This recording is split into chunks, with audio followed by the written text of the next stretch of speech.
예레미야 공부했었죠. 예레미야 1장을 한번 펴시고, 예레미야 1장입니다. 우리 지난주에 하나님의 부르심에 대한 예레미야의 응답을 공부하다가 그 다음을 넘어가면 좀 어려워질 것 같아서 마무리를 했던 것 같아요. 그래서 예레미야가 나는 아이라 이렇게 부족하다 고백을 할 때, 그때 하나님께서 뭐라고 그랬어요? 7절의 말씀에 보니까 너는 아이라 말하지 말고 내가 너를 누구에게 보내든지 너는 가며 내가 내게 무엇을 명령하든지 너는 말할지어다. 누구에게 보내든지 가라는 거예요. 무엇을 명하든지 말하라는 거예요. 예? 또 뭐 얘기했었죠? 너는 그들 때문에 두려워하지 말라. 내가 너와 함께하여 너를 구원하리라. 여기 제일 중요한 약속이죠. 내가 너와 함께하리라. 이건 마태복음 28장에서 예수님도 해주셨던 약속이에요.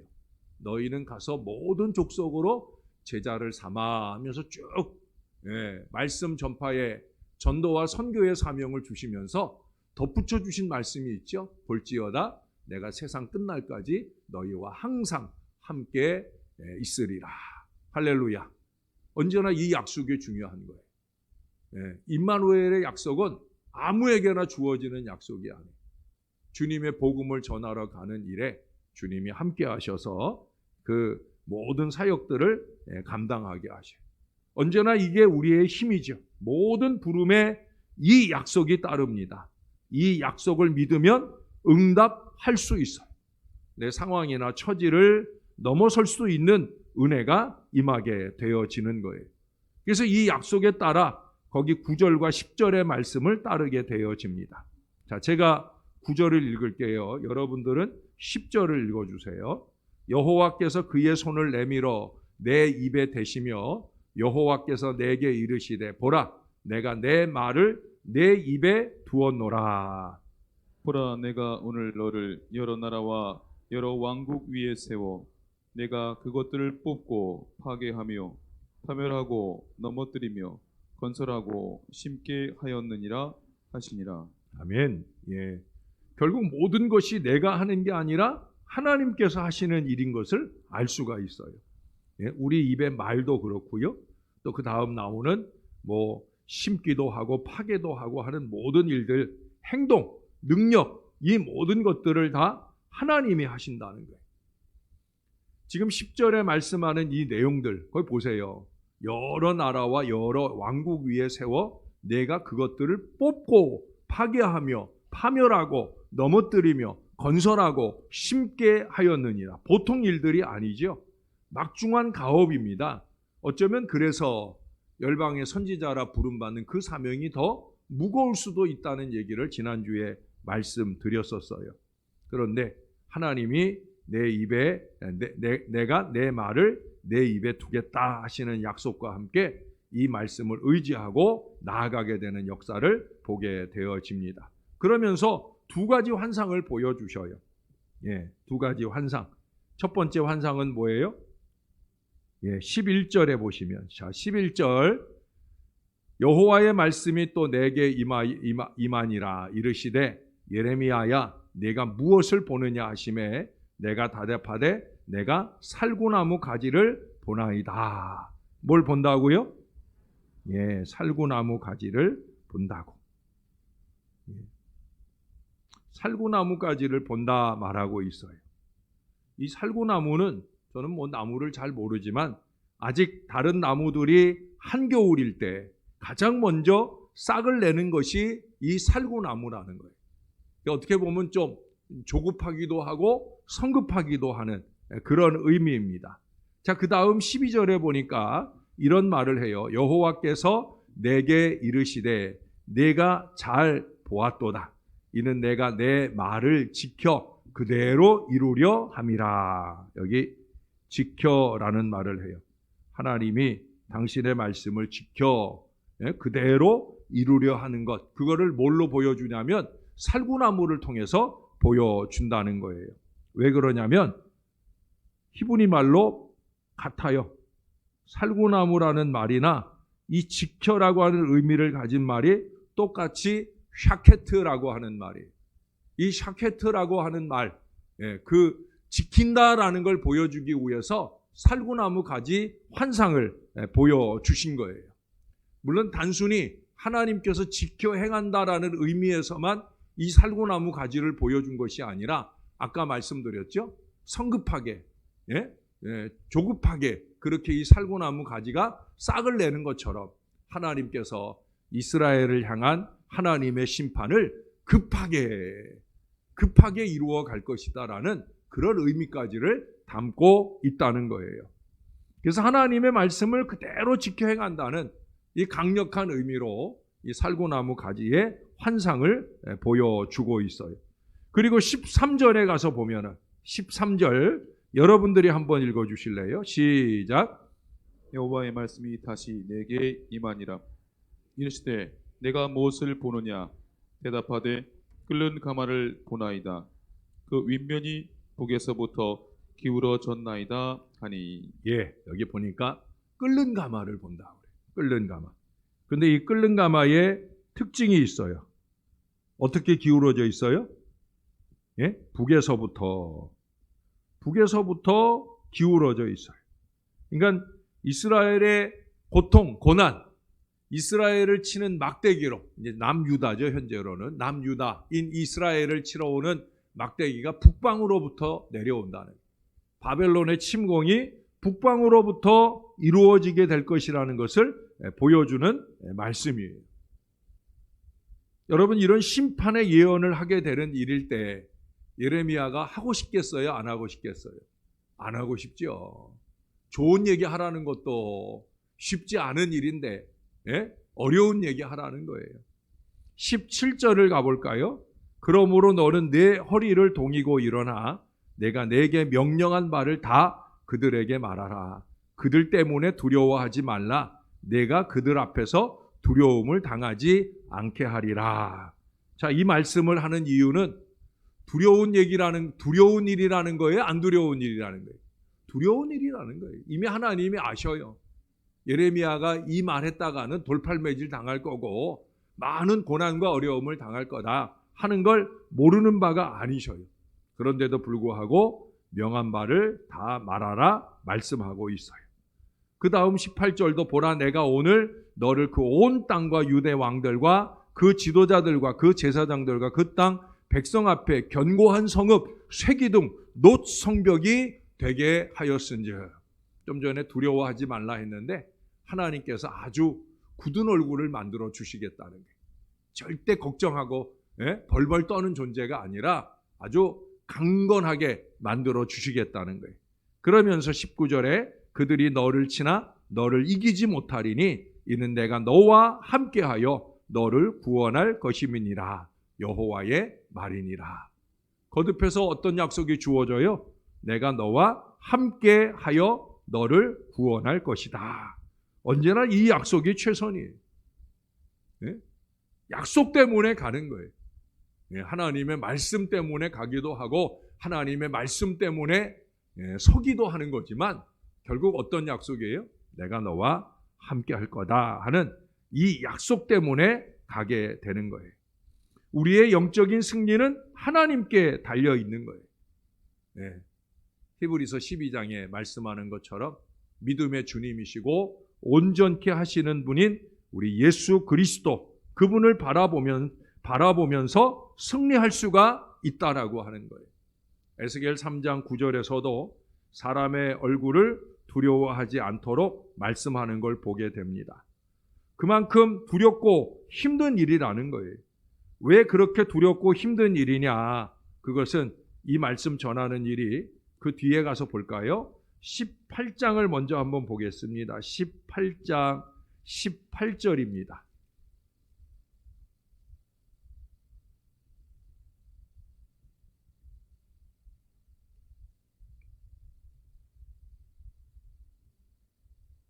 예레미야가 이제 사역들을 이어가게 될 때 그때 18장 18절에 보니까 그들이 말하기를 오라 우리가 꾀를 내어 예레미야를 치자 제사장에게서 율법이 지혜로운 자에게서 책략이 선지자에게서 말씀이 끊어지지 아니할 것이니 오라 우리가 혀로 그를 치고 그의 어떤 말에도 주의하지 말자 하나이다. 어떤 일이 벌어져요? 예레미야의 설교에 대해서 비판이 일어나지요. 예? 반발이 일어납니다. 반발. 예, 그래서 그 하나님의 말씀을 무시하려고 하는. 여기 보면은 제사장, 지혜로운 자, 선지자들을 거명하면서 그들을 통해서도 얼마든지 책략이나 말씀이나 율법이나 이런 것들이 주어질 텐데 우리 예레미야의 입은 좀 닫게 만들자. 예레미야의 혀를 쳐서 그는 말하지 못하게 하자. 왜? 얼마든지 제사장이 있고 얼마든지 선지자가 있고 얼마든지 지혜로운 자가 있으니까 없애버리자는 거예요. 얼마든지 있으니까. 바로 이런 생각 때문에 그들은 그 뒤에 20장 가볼까요? 20장 7절 말씀을 보겠습니다. 여호와여 주께서 나를 권유하심으로 내가 그 권유를 받아 싸우며 주께서 나보다 강하사 이기셨으므로 내가 조롱거리가 되니 사람마다 종일토록 나를 조롱하나이다. 8절은 여러분이 한번 읽어보세요. 시작. 내가 말할 때마다 외치며 파멸과 멸망을 선포함으로 여호와의 말씀으로 말미암아 내가 종일토록 치욕과 모욕거리가 됨이니이다. 여기 보니까 7절에 보면 권유, 강하사 이런 표현이 나와요. 표현은 달리 나누어서 했지만 또 여기 권유라고 좀 완곡하게 표현했지만 주께서 나보다 강하사 이기셨으므로 라고 하는 이 표현을 볼 때 이 권유는 그냥 타이르듯 하는 말이 아니에요. 하나님이 강권하는 거예요. 강권. 그래서 하나님이 예레미야를 강권해서 이기셔가지고 그래서 예레미야가 나가 하나님 말씀 전할 때 어떻게 했다고요? 종일토록 조롱을 당했다라고 말하고 있어요. 8절에서는 치욕과 모욕거리가 되었다라고 말씀하기도 합니다. 그럼에도 불구하고 9절의 말씀을 보세요. 내가 다시는 여호와를 선포하지 아니하며 그의 이름으로 말하지 아니하리라 하면 나의 마음이 불붙는 것 같아서 골수에 사무치니 답답하여 견딜 수 없나이다. 모욕을 당하고 또 조롱을 당하고 이럴 때는 내가 이제 말하지 않을 거야 라는 마음을 다짐하지만 그 다짐대로 된다는 거예요? 안 된다는 거예요? 안 된다는 거예요. 말하지 않을 수 없다는 거예요. 골수에 사무쳐 답답하여 견딜 수 없어서 결국 다시 말할 수밖에 없게 되어진다는 사실을 우리들에게 보여줍니다. 결국 말씀의 종은 말씀을 붙들 수밖에 없는 거예요.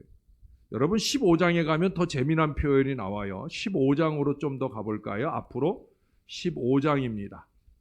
15장 15절 역시 비슷한 표현들이 나오는데 여호와여 주께서 아시오니 원하건대 주는 나를 기억하시며 돌보시사 나를 박해하는 자에게 보복하시고 주의 오래 참으심으로 말미암아 나로 멸망하지 아니하게 하옵시며 주를 위하여 내가 부끄러움을 당하는 줄을 아시옵소서. 주를 위하여 내가 부끄러움을 당한다는 거예요.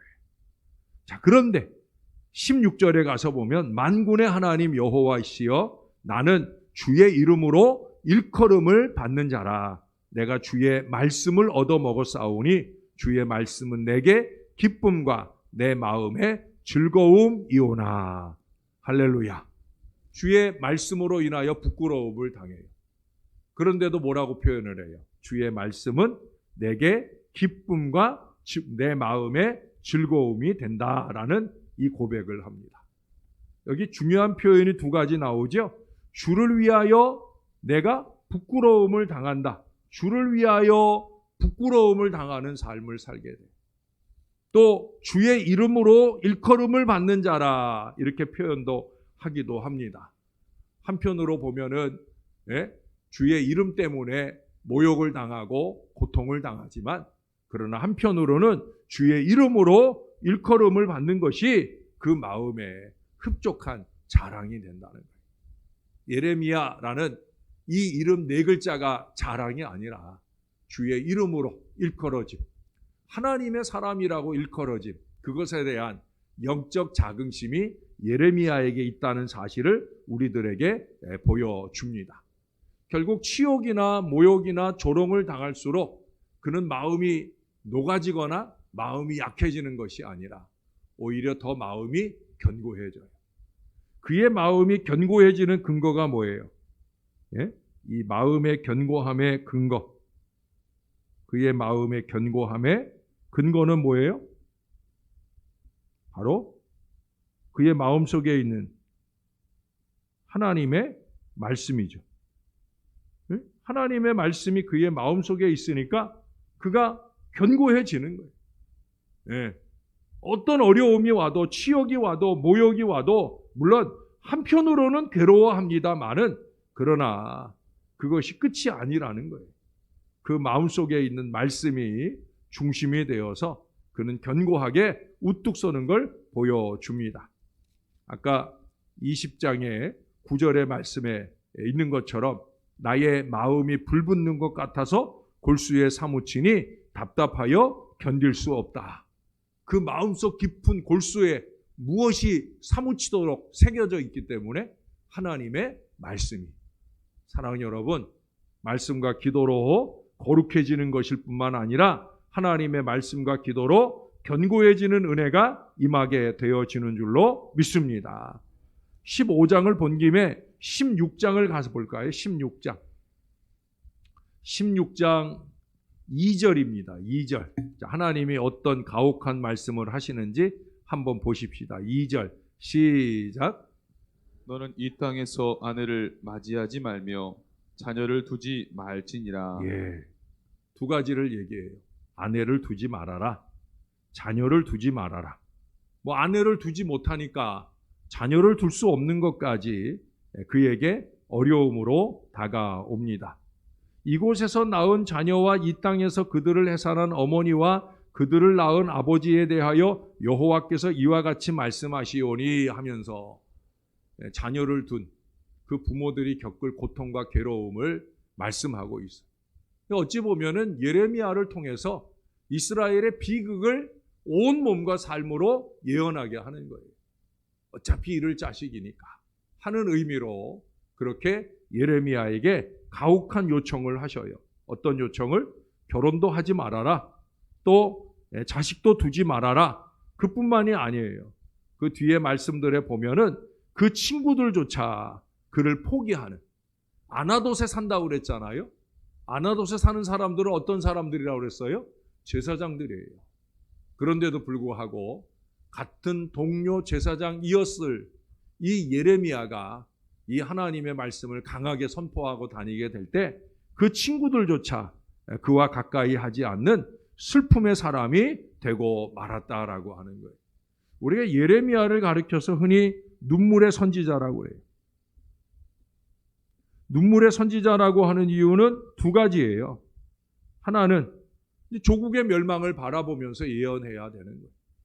예레미야의 눈에는 보이는 거예요. 아까도 봤잖아요. 끓는 가마가 북에서부터 기울어진 걸 봤어요. 그 안에서 막 끓는 물이 쏟아진단 말이에요. 누구를 향해서? 자기 동족 이스라엘을 향해서 쏟아지는 게 보이는 거예요. 그러니 얼마나 슬프겠어요. 예레미야는 마음이 온유한 사람, 따뜻한 사람이에요. 따뜻한 사람이 이 슬픔의 일들을 바라볼 때 얼마나 마음이 많이 고통스럽고 괴로웠겠느냐는 거예요. 그래서 그 마음으로 눈물을 쏟으면서 이 예언의 사명을 감당하게 되어집니다. 그런데 눈물의 선지자라고 하는 것은 그런 의미만 있는 게 아니에요. 이처럼 괴로움과 외로움을 당하게 될 때 그는 많은 눈물을 쏟으면서 그러면서 이 사역들을 감당하게 되어지는 거예요. 그의 눈물은 외로움의 눈물이요. 그의 눈물은 고통의 눈물입니다. 그런 눈물 가운데서 하나님께서 주신 이 사명을 은혜로 능력으로 감당해내는 걸 보게 되어집니다.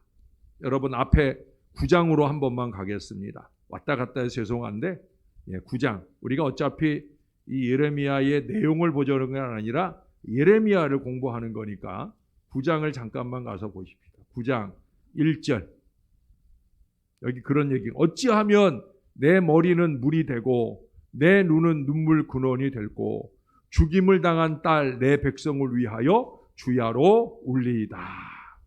제가 조금 전에 드렸던 그 눈물, 첫 번째 의미의 말씀. 예레미야의 마음속에 깊은 연민이 있다는 거예요. 그 연민이라는 건 결국 뭐예요? 예레미야의 마음속에 하나님의 마음이 있다는 거예요. 하나님의 마음으로 조국 이스라엘을 바라보니까 거기 뭐라고 그래요? 내 백성을 위하여 주야로 울리로다. 너무 울어서 눈물이 마를 정도라는 거예요. 그래도 모자르다는 거예요. 그래도 너무 울어서 눈물이 말랐는데 그래도 더 울어야 될 정도의 안타까운 현실을 가지고 있다는 거예요. 무엇보다 조국 이스라엘을 위해서라면 더 울고 싶다는 그런 믿음의 마음을 그가 우리들에게 보여줍니다. 그 시기 누구도 모를 깊은 슬픔 가운데 젖어 있다라고 하는 거예요. 그렇기 때문에 조롱을 당하고 모욕을 당해도 그는 말하지 않고는 견딜 수 없는 이 강렬한 요청을 받게 되어지는 걸 보게 되어집니다. 여러분 제일 뒤는 아니고 31장으로 가보겠습니까? 31장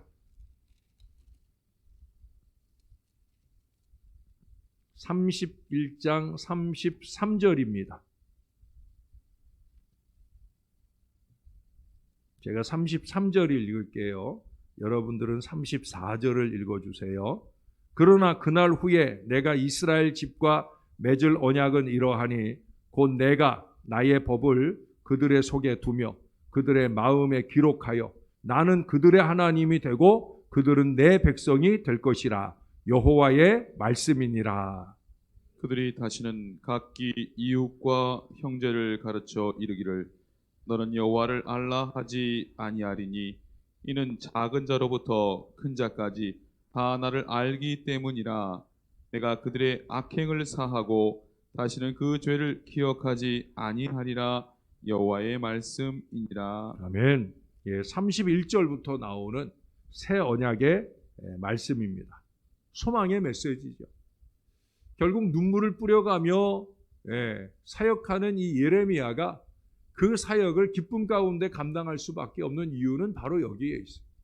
결국 메시지의 최종 목표는 소망입니다. 소망.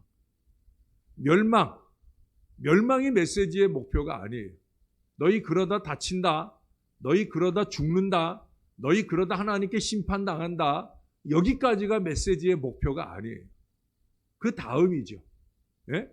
하나님이 새 언약을 세우시는, 하나님이 새로운 소망을 주시는, 나는 그들의 하나님이 되고 그들은 내 백성이 될 것이라 하는 이 위대한 약속의 말씀, 바로 이것을 이 예레미야를 통해 주시고자 하는 거죠. 이미 우리가 1장 10절에서 보았잖아요. 거기 뭐라고 그랬어요? 내가 그것들을 뽑기도 하고 파괴하며 파멸하고 넘어뜨리기도 하지만 그 다음 뭐라고 그래요? 건설하고 심게 하였느니라. 바로 새로운 소망의 역사를 펼쳐 열어갈 이 사역이기 때문에 이 사역들을 은혜롭게 감당할 수 있게 되어지는 거예요. 그래서 예레미야는 순종하는 거예요. 순종하고 또 순종하는 거예요. 말씀에 의지하여 이 어려운 말씀들을 선포해 나가는 그의 사역들을 잘 감당하는 거예요. 주시는 말씀을 전하지 않을 수 없는 이 강렬한 순종의 역사를 이어가게 되는 거예요. 여러분, 말씀의 종은 가장 먼저 말씀에 순종하는 종이 되어야 합니다. 여러분들이 하나님의 말씀의 종이 되기를 원하신다면 가장 먼저 순종하는 종이 되어야 되는 거예요. 제가 설교를 준비하는 중에 초등학교 선생님이 아이들 시험 답안지, 그 선생님이 아이들에게 시험 문제를 냈는데 아이들이 답 쓴 거를 거기 적어 놓으셨더라고요. 제가 한번 얘기하지 않았었나 싶은데 거기 문제 몇 가지가 있는데 첫 번째 문제는 만유 인력을 발견한 사람은? 이라는 질문이에요. 누구죠? 존 뉴턴이잖아요. 그렇죠? 몰랐었는데 아는 척하는 거죠. 존 뉴턴이에요. 근데 어떤 아이는 그 가로 안에다가 뭐라고 써놨냐면 죽었음이라고 썼어요. 예, 만류 인력을 발견한 사람은 죽었음. 뭐 틀리지는 않는 것 같은데 근데 맞지도 않은 것 같아요. 자, 두 번째 문제는 여러분들이 한번 맞춰보세요. 불행한 일이 겹쳐서 일어나는 것을 사자성어로 네 글자로 근데 쓰기 쉽게 해놨어요. 설, 가로, 가, 가로. 자, 그러면 가로에다 뭘 넣어야 돼요? 예, 똑같은 글자가 들어가죠. 예, 설상가상. 또 아는 척하고 끄덕끄덕하는. 예, 다 아시죠? 예, 설상가상이에요. 예? 예, 불행한 일이 겹쳐서 일어나는 것을 가리켜서 설상가상이라고 그래요. 근데 이 아이는 여기다 어떻게 썼는지 아세요? 설사가 또. 참 대단한 애들이 많아요. 그렇죠? 설사가 또. 그것도 예, 불행한 일이 겹쳐서 일어나는 게 맞잖아요. 그렇죠? 예, 한 번 설사를 해도 힘든데 설사가 또. 예, 가로에도 딱 맞춰서 썼어요. 가로 두 개에다가 예, 설사가 또라고 이렇게 써놨어요. 사실은 이거 얘기하려고 하는 게 아니라 세 번째 얘기하려고 이 얘기를 길게 했는데 부모님은 왜 우리를 사랑하실까요?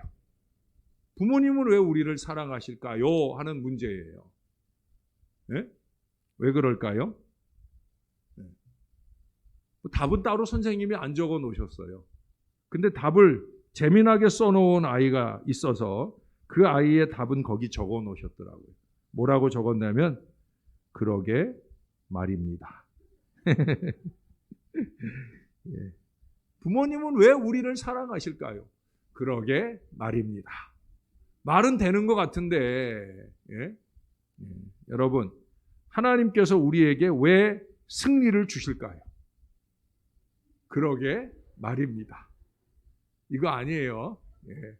하나님께서 왜 우리에게 승리를 주실까? 그러게 말입니다가 아니라 뭐예요? 정답은 우리가 하나님 말씀에 순종했기 때문이에요. 여러분 순종할 때는 힘들어요. 순종할 때는 괴로워요. 순종할 때는 억울할 때도 있어요. 야, 이거 말씀만 아니면 에이 그러면서 한번 들이받고 싶은 마음도 왜 없겠어요. 그런데도 불구하고 순종하는 거예요. 왜? 종국적으로는 그 순종이 승리하게 하고 영적 권위를 더하여 주시기 때문이에요. 예레미야는 이 진리를 알았어요. 그래서 순종하고 또 순종하고 예? 심지어 아내를 두지 말아라. 자식을 두지 말아라. 친구들이 외면하고 도망가고 하는데도 순종하고 또 순종하는 거룩한 모습들을 보여주더라는 거예요. 그 이유는 다른 게 없어요. 그게 예레미야의 사명이에요.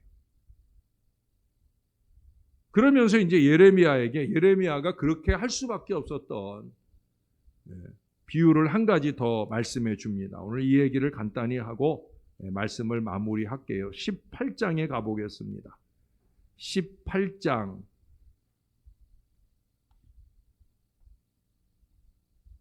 4절을 보겠습니다. 그 앞에서부터 얘기가 나오는데 4절 말씀만 볼게요. 4절.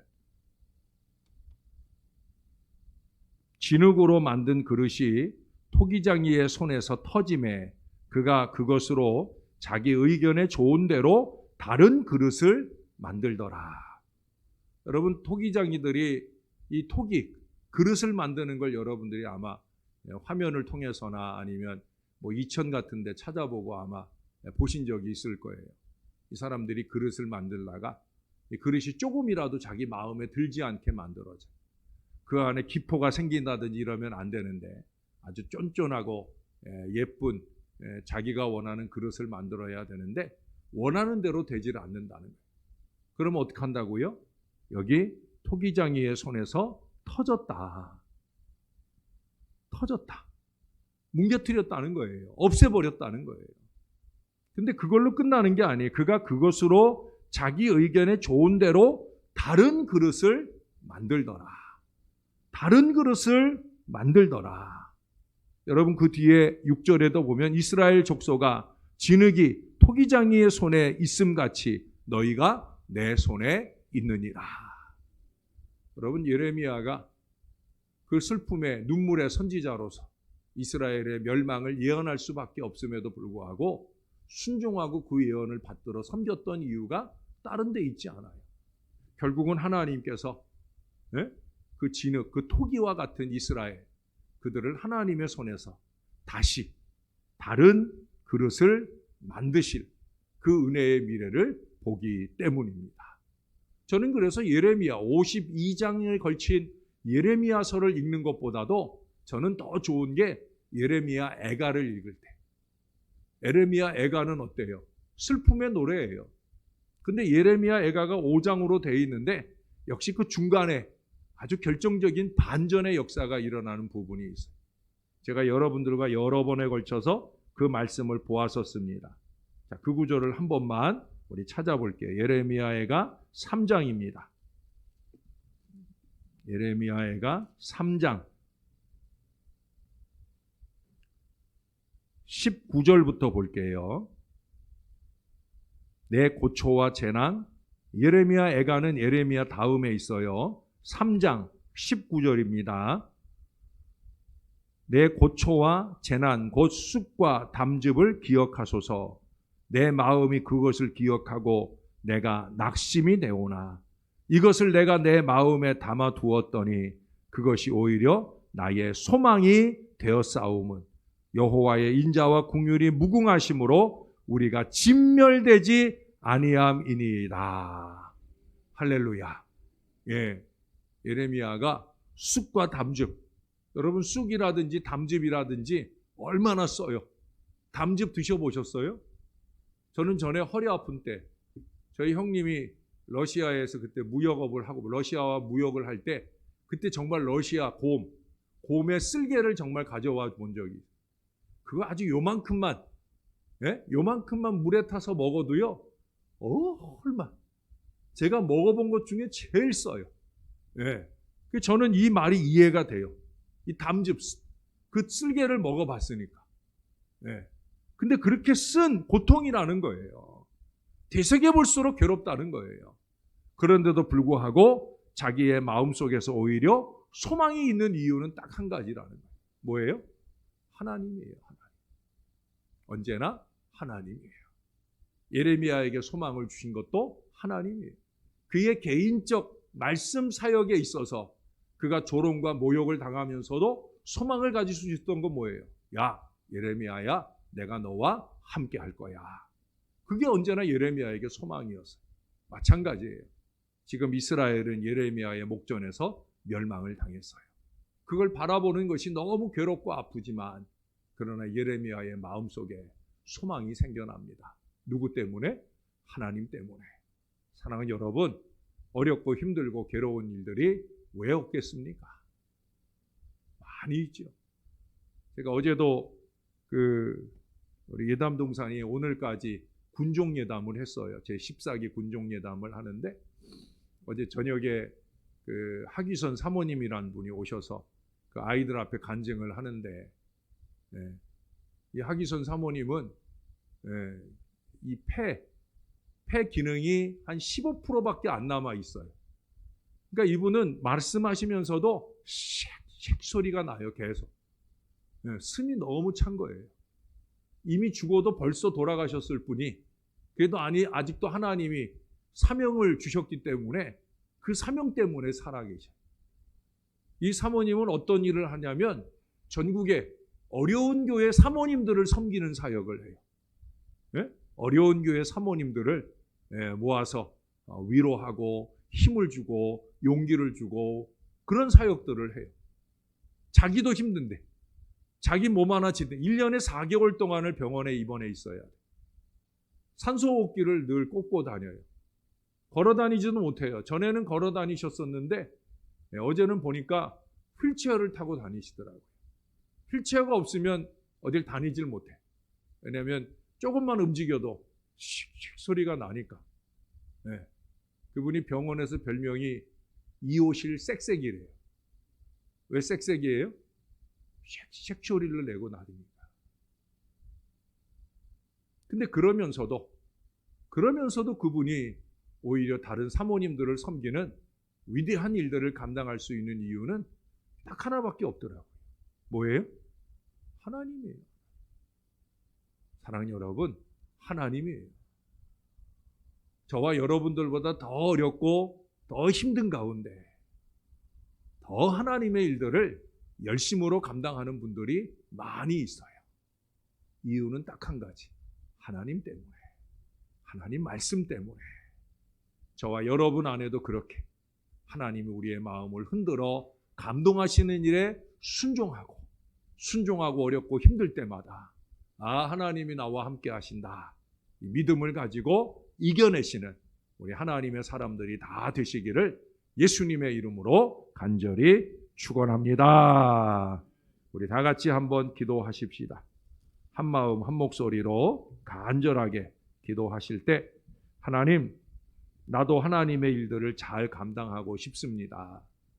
이래서 못하고 저래서 안 되고 이유나 핑계를 대는 사람이 아니라 주님이 말씀하시면 해보겠습니다. 순종하며 나가겠습니다. 나는 부족하오나 나는 연약하오나 하나님이 함께 하시면 얼마든지 잘 해내보겠습니다. 나를 도와주세요. 우리 이렇게 간절하게 각자에게 주신 사명을 생각하면서 그 사명 잘 감당하겠다고 믿음으로 기도하는 귀한 시간 되길 바랍니다. 다 같이 기도하겠습니다. 좋으신 아버지 하나님, 하늘 아버지의 사명을 봅니다. 각기 받은 사명은 다릅니다. 목회자는 목회자들대로, 중직자는 중직자들대로, 평신도는 평신도대로 우리가 각자 받은 사명은 각기 다릅니다. 그러나 이 사명을 감당함에 있어서는 내가 하는 것이 아니라 하나님이 해주시는 것임을 다시 한번 깨닫게 됩니다. 주님을 의지합니다. 주님을 바라봅니다. 주님께 매달립니다. 주님을 의지하고 사랑하면서 주님이 주신 사명의 길을 믿음으로 달려가길 원하나이다. 사람들이 알아주지 않아도 오히려 나를 조롱하고 모욕할지라도 나는 나에게 주어지신 하나님의 일들을 믿음 안에 잘 감당하는 하나님의 사람들이 되기를 원하나이다. 우리를 거룩하게 하옵소서. 우리를 은혜롭게 하옵소서. 우리를 능력 있게 하옵소서. 우리를 성령으로 충만하게 도와주셔서 아버지 하나님 영광 드러내는 믿음의 사역들 잘 감당해내도록 은혜를 더하여 주옵소서. 근본에 임직받은 일꾼들을 이 은혜로 붙들어 주옵소서. 하나님만 의지하고 하나님의 말씀에 순종하면서 이기고 승리한 하나님 사람들 되게 우리를 도와 주시옵소서. 하나님, 좋으신 아버지 하나님 은혜를 감사합니다. 눈물의 선지자 예레미야가 눈물 뿌려 헌신할 수밖에 없었던 이유들을 봅니다. 멸망에 가면서도 하나님의 말씀을 귀 기울여 듣지 못하고 어리석게 행하며 멸망을 향해 빨리 달려가는 그 어리석은 백성들을 볼 때 얼마나 슬펐겠습니까? 또 그 하나님의 말씀을 감당하느라 결혼도 못 해보고 자식도 못 낳아보고 친구들은 다 떠나가 버리고 홀로 외로이 그 사역들을 감당하는 예레미야의 마음은 얼마나 더 처절하고 슬펐겠습니까? 그럼에도 불구하고 내가 너와 함께 하겠다. 이 약속의 말씀을 의지하고 순종의 순종을 이어가던 이 예레미야의 모습을 통해 하나님, 우리의 사역들을 점검합니다. 내 안에 내가 너무 많아서 아버지 하나님이 나를 도와줄 겨를도 없이 어리석게 살고 있는 건 아닌지, 하나님, 우리가 정말 하나님께 순종하기 때문에 하나님께서 우리에게 승리를 주시는 그 믿음의 사역자들이 다 될 수 있도록 우리를 붙들어 주시옵소서. 예배하자고 하면 예배할 수 있게 도와 주시옵소서. 기도하자고 하면 기도할 수 있게 도와 주시옵소서. 헌신하자고 하면 헌신할 수 있는 뜨거운 마음들을 주님이 더하여 주시옵소서. 그래서 우리도 예레미야처럼 우리 자신에게만 아니라 우리가 함께하는 공동체 위에 언제나 하늘의 소망을 안겨주는 믿음의 사람들 다 될 수 있도록 우리를 붙들어 주시옵소서. 주일을 향해 남은 3일을 살아갑니다. 성령으로 충만하게 도와주셔서 거룩한 주일 성찬을 준비하는 아름다운 날들로 살아갈 수 있게 도와 주시옵소서. 감사드립니다. 예수님의 이름으로 기도합니다. 아멘.